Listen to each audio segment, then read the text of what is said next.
20장 45절부터 먼저 볼까요? 20장 45절에 보시면 모든 백성이 들을 때에 예수께서 그 제자들에게 이르시되 긴 옷을 입고 다니는 것을 원하며 시장에서 문안받는 것과 회당의 높은 자리와 잔치의 윗자리를 좋아하는 서기관들을 삼가라.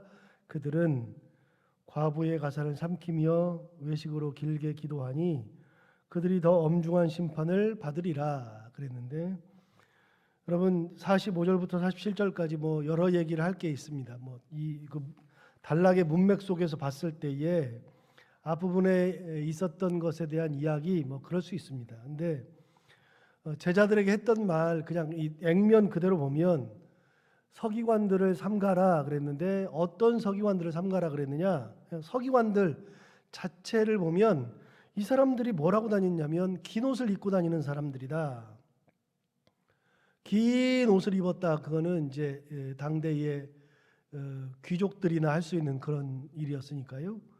그걸 입고 다니는 것을 원하고 시장에서 문안 받는 것을 좋아하고 회당의 높은 자리, 잔치 윗자리를 좋아하는 부류의 사람들이 서기관들이죠. 그러면 당대의 사람들은 전부 다 이렇게 서기관이 되고 싶어 했죠.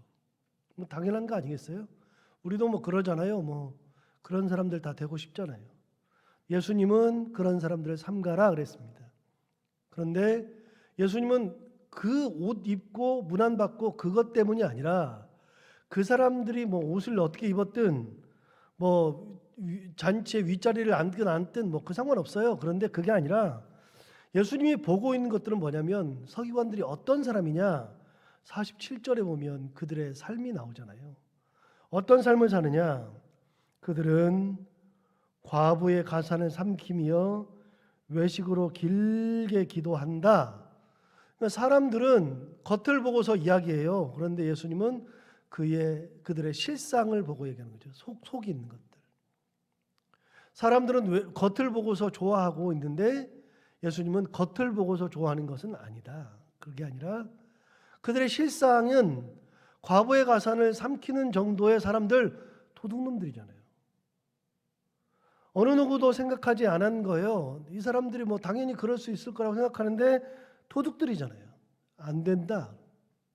서서 길게 기도한다. 그러면 사람들은 어떻게 생각했냐면 저 사람은 굉장히 하나님을 사랑하나 보다 라고 생각해요. 저 사람은 신앙이 참 좋은가 보다. 겉을 보고서 생각하는데 예수님이 뭐라 그러냐면 그것이 결코 좋은 것이 아니다. 길게 기도한다. 그건 사람들에게 보여주는 거랑 똑같죠. 왜? 하나님이 안 들으면 의미가 없는 거니까. 하나님이 듣지 않는 기도는 할 필요가 없다 그랬잖아요. 성경을 보면서 가장 느끼는 것 중에 하나가 뭐냐면 쓸데없는 짓 할 필요가 없는 겁니다. 하나님께서 원하시지 않는데 내가 나 혼자 좋아가지고 쓸데없는 짓 하는 거, 진짜 쓸데없는 짓 할 필요가 없어요. 하나님께서 원하시는 것을 해야죠. 하나님의 마음을 가지고 살고 하나님께서 바라보는 것을 쳐다봐야 되고 그러는 거지, 쓸데없이 하나님 듣지도 않는데 길게 기도하면 뭐 할 거예요? 하나님 받지도 않으시는데 금식하면 뭐 할 거예요? 하나님께서 원하시지도 않는데 그 짓 하면 뭐 할 거예요? 다 필요 없어요. 교회나 아니면 개인적인 삶이나 가장 중요한 건 뭐냐면 하나님께서 그걸 원하시는 것이냐, 하나님의 마음이 거기에 있느냐.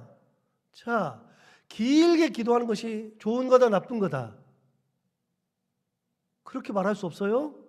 길게 기도하는 것이 좋은 것일 수도 있고 나쁜 것일 수도 있고, 여러분 그거는 의미가 없어요. 길게 좋아하는 것은. 그런데 사람들은 생각할 때 길게 기도해야 하나님이 들으신다 라고 생각할 수 있고요. 사람들은 생각할 때 길게 기도하면 저 사람은 신앙이 좋네, 저 사람은 참 대단하다, 사람들이 그렇게 생각해봐야 아무 소용이 없어요. 여러분 길게 기도하고 짧게 기도하고는 무의미해요? 상관없어요. 어떤 때는 길게 기도하는 것을 하나님께서 받으실 때가 있고요. 어떤 때는 길게 기도하지 않아도, 아예 기도하지 않아도 받으실 때도 있고, 하나님의 입장에서는요, 길게 기도하든 짧게 기도하든 상관없어요. 다만 우리가 길게 기도해야지 대단한 사람인 양 생각해 주니까 그게 문제가 되는 거예요. 의미 없어요. 다시요. 여러분 금식을 해야지 하나님 받아요? 안 하면 안 받아요? 뭐가 옳아요? 옳은 게 없어요. 하나님은 금식을 해야지만 그 사람의 기도를 받고 금식을 해야지만 그 사람의 삶을 받는 게 아니고요. 금식해야 될 때는 금식하는 것이고 금식하지 말아야 될 때는 할 필요가 없어요. 그러니까 사람들이 계속 얘기했잖아요. 요한의 제자들은 맨날 금식한다. 그런데 너네는 왜 맨날 먹냐? 그랬더니 예수님이 뭐라 그랬다고요? 요한의 제자들은 와가지고서 금식하니까 사람들이 뭐라 그랬냐면 너희들 귀신 들렸다 그러더라. 그런데 우리는 먹으니까 뭐라 그러냐면 너희는 먹기를 탐하는 사람들이다라고 이야기하더라. 사람들은 금식하면 금식한다 뭐라 하고 금식 안 하면 먹으면 먹는다고 뭐라 하고 다 의미 없어요. 여러분 뭐가 의미 있어요? 금식을 진짜 해야 될 때 금식하는 거예요. 옛날에도 몇 번 말씀드리지만 여러분 금식이 그 사람 믿음의 척도가 되지 않아요. 금식은 믿음과 아무런 상관이 없어요. 금식을 많이 하는 사람이 믿음이 좋은 사람이다라고 생각하면 안 돼요. 그런 사람들은 금식할 때가 있고요. 안 할 때가 있고. 여러분 하나님이 받으시는 금식을 하는 거지 받지 않는 금식은 필요 없어요. 4월의 금식, 7월의 금식, 10월의 금식 이스라엘 사람들이 많이 했는데 하나님 그거 안 받으신다 그랬어요. 다시요. 여러분 재물을 많이 드리는 게 좋아요? 적게 드리는 게 좋아요? 그건 사람의 입장이에요. 사람의 입장. 우리는 많이 드려야 좋을 거라고 생각해요. 많이 드리면 믿음이 좋다고 생각을 해요. 대단하다고 생각을 해요. 그런데 하나님의 입장에서는요. 많이 드리고 적게 드리는 것은 의미가 없어요. 뭘 봐요? 그 사람의 삶에서 어떻게 드렸느냐를 보는 거예요. 어떻게 드렸느냐. 자, 왜 이런 얘기를 하느냐? 21장으로 넘어가 볼까요? 과부의 헌금 얘기가 나오니까 예수께서 눈을 들어 부자들이 헌금함에 헌금 넣는 것을 보시고 또 어떤 과부가 2렙돈 넣는 것을 보셨다. 주님께서 보시니까 두 부류의 사람들이 헌금을 하는데 한 부류는 부자들이 헌금함에다가 헌금하는 걸 보았고요. 또 한 부류의 사람은 어떤 과부가 2렙돈 넣는 것을 봤어요. 부자들이 헌금은 얼마를 넣는지를 이야기하지 않았어요. 그런데 가난한 과부의 헌금은 2렙돈이라 그랬어요. 렙돈이면 우리나라 돈으로 그냥 잘은 모르는데 그냥 10원짜리가 한 렙돈이면 20원 넣은 거예요. 여러분 20원 넣는 거 보면 웃기지도 않잖아요. 20원 누가 넣어요 요즘에. 그런데 주님께서는 그거에 대한 해석을 뭐라 그러느냐? 우리는 뭐가 믿음 있다 그러냐면 많이 넣어야 믿음 있다 그래요. 그런데 주님은 뭐라고 해석했냐면 이렇게 해석했어요. 3절을 보세요. 이르시되 내가 참으로 너희에게 말하노니 이 가난한 과부가 다른 모든 사람보다 많이 넣었도다. 주님은 희한하게 누가 많이 넣었다 그러냐면 가난한 과부가 많이 넣었대요. 사람들의 기준과는 완전히 달라져 버렸죠. 사람들의 기준은 많이 넣는 거예요. 다시요. 여러분 하나님이 보시는 눈은 달라요. 하나님이 보시는 기준은 달라요. 기도를 길게 해야지 하나님이 좋아하시고 하나님이 받으시는 기도가 아니라 그랬어요. 기도는 하나님이 받으시는 기도가 있어요. 어떤 기도요? 얼마 전에 나왔어요. 길거리에 서서 기도하고 뭐 하늘을 우러러 기도하고 사람들 앞에서 기도하고 그걸 받으시는 게 아니라 하나님이 받으시는 기도는 세리가 하나님 앞에 왔을 때 가슴을 치면서 주님 죄인이 왔습니다. 나는 죄인으로소이다. 나를 용서하소서 나를 받으소서 했던 그 기도를 받으셨어요. 여러분 사람들이 볼 때는 그 세리의 기도는 안 받아야 되는데 하나님은 그 기도를 받으셨다 그랬어요. 기도는 길게 하는 것이 중요한 게 아니라 오래 하고 뭐 큰 소리로 하고가 중요한 게 아니라 하나님이 받으시는 기도 달라요. 길게 했느냐 짧게 했느냐 문제되지 않아요? 많이 했느냐 적게 했느냐 문제되지 않아요. 금식 똑같아요. 헌금은요. 헌금도 동일해요. 우리의 기준으로 많이 한 것이 좋은 것이다라고 생각하는데 하나님은 그 사람이 어떤 형편에서 기도했느냐 어떤 마음으로 헌금을 했느냐를 보시는 거예요. 그래서 뭐라 그랬어요? 이 과부가 더 많이 했다. 아니, 말이 되는 소리예요? 말이 되는 거죠. 왜요? 4절 보세요. 저들은 그 풍족한 중에서 헌금을 넣었거니와 이 과부는 그 가난한 중에서 자기가 가지고 있는 생활비 전부를 넣었느니라. 예. 하나님은 많고 적음을 따지지 않아요. 이 과부는 20원밖에 없었는데 20원을 다 넣은 거예요.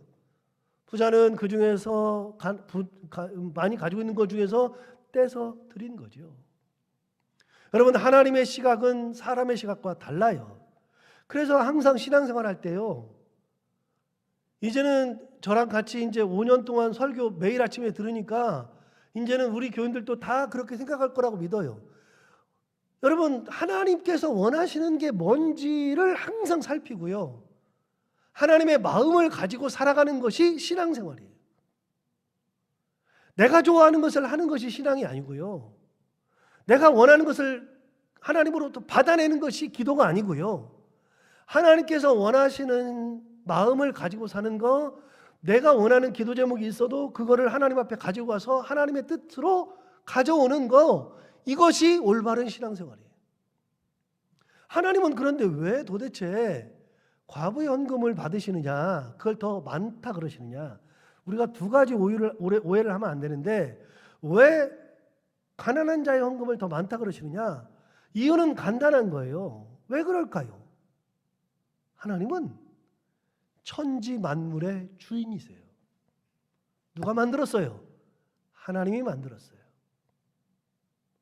이 세상은 전부 다 하나님 거예요. 비유로 말씀드린 적이 있잖아요. 여러분, 이사야에 보면 뭐라 그랬냐면, 내가 너를 대신하여 구스를 내어줬다. 여러분, 구스가 뭐냐면, 구스라고 하는 것은 에티오피아예요.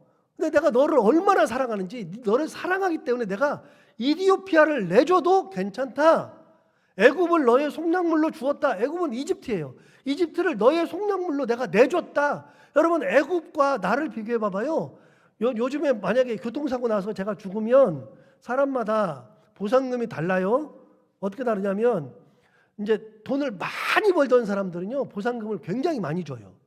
그리고 연수에 따라서 이렇게 보상금이 차이가 있어요. 젊으면 많이 주고요, 이제 연세가 드시면 보상금을 조금 줘요. 어쨌든 제가 만약에 교통사고로 죽는다 그러면 저한테 나오는 돈이 글쎄요, 한 10억 나올까요? 안 나올 것 같은데.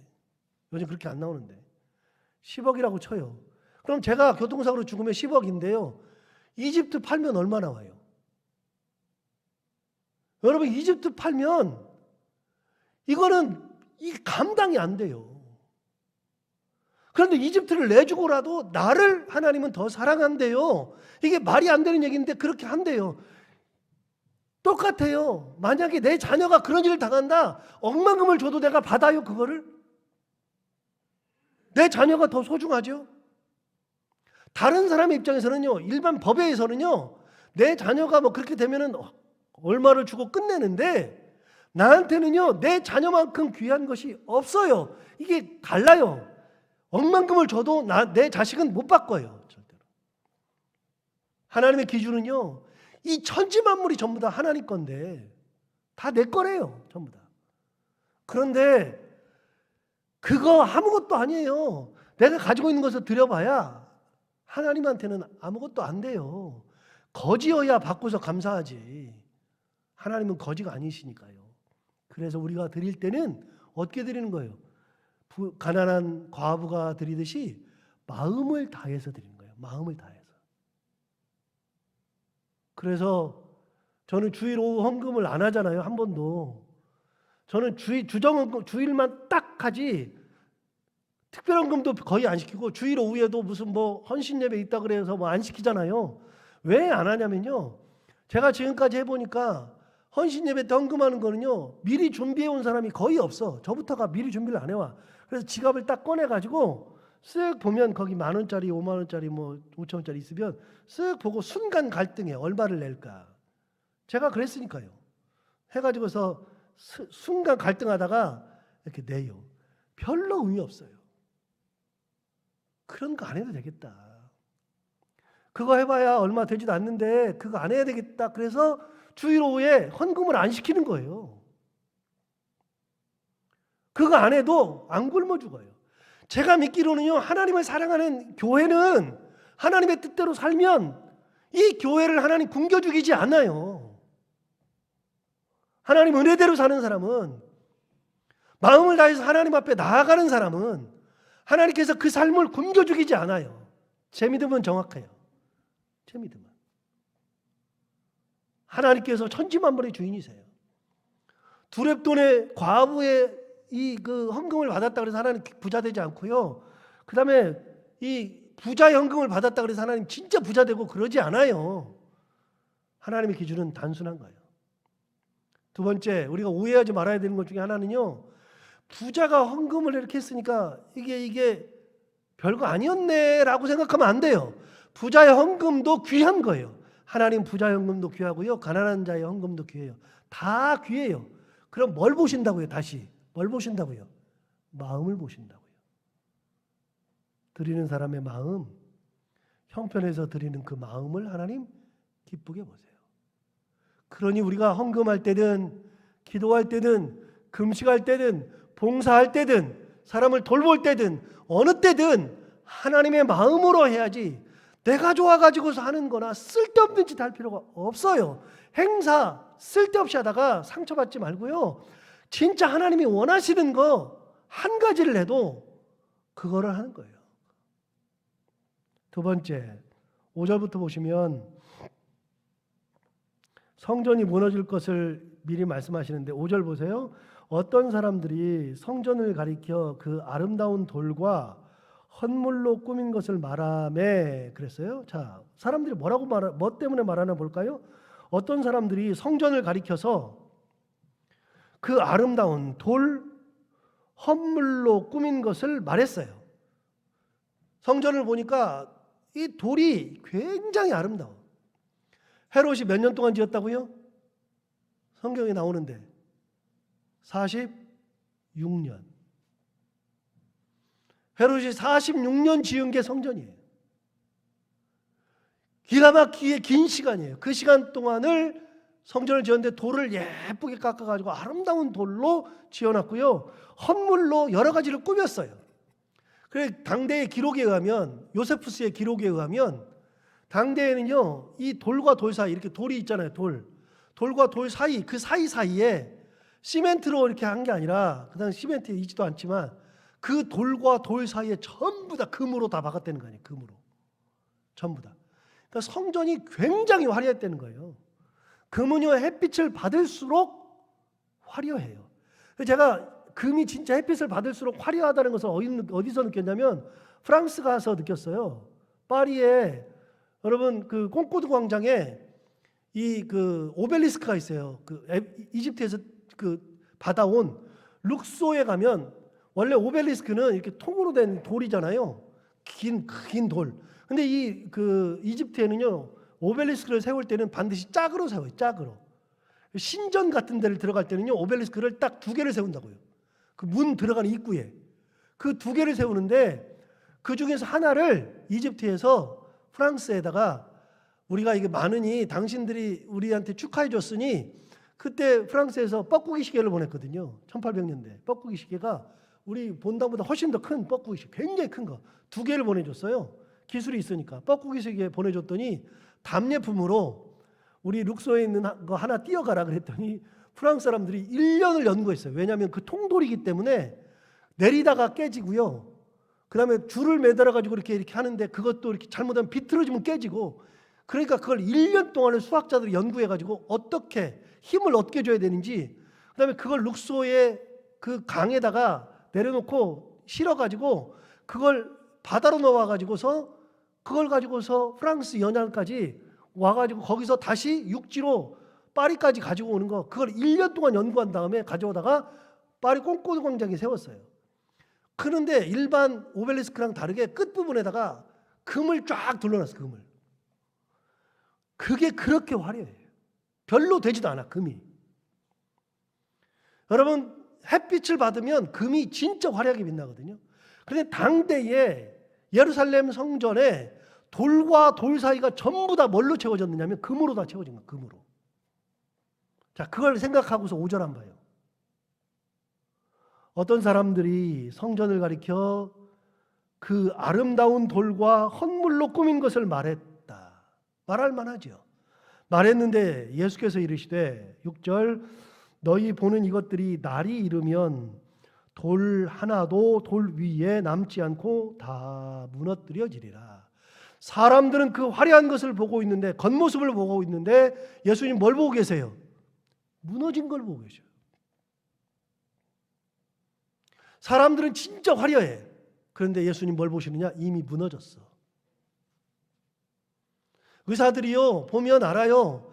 진단하고서 그다음에 이렇게 검사 진단하면 이 사람이 여기에 문제가 있으니 어떤 일이 벌어질 거다 다 알아요. 우리는 몰라요. 그래서 몰라가지고서 막 사는데 어느 날 뭐 뒷골이 땡기고 머리가 너무 아파. 야 이거 왜 그래 그러고 있는데, 그런데 사람 보기에는 멀쩡해. 굉장히 멀쩡해. 그런데 맨날 이 사람은 아프다 그래. 가봤더니 이 사람 고혈압이래. 약을 먹지 않으면 심장이 커진다는 거예요. 여러분 고혈압 환자가 약을 먹지 않으면 심장이 커지잖아요. 이렇게 심장이 비대해진다고요. 그러면 심장이 제대로 나중에 작동을 못해요.